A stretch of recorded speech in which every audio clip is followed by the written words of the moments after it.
सामनातून केंद्रीय सरकारवर पुन्हा हल्लाबोल करण्यात आलाय। काय लिहिण्यात आलंय सामनाच्या अग्रलेखातून पाहूयात। मोदी शहांनी देशाच्या लोकशाहीला एक प्रकारे ग्रहण लावलं।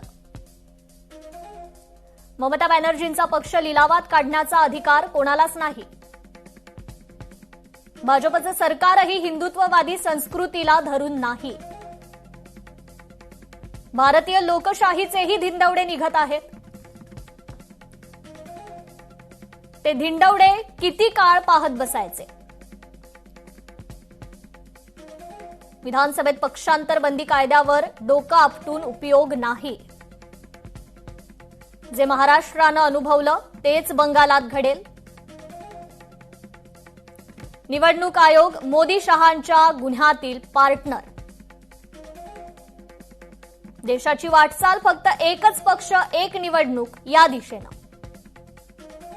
आमदार फोडून उत्सव साजरा करणं हे कायद्याच्या राज्यात बसतं का असा सवाल सामनाच्या अग्रलेखातून उपस्थित करण्यात आलाय।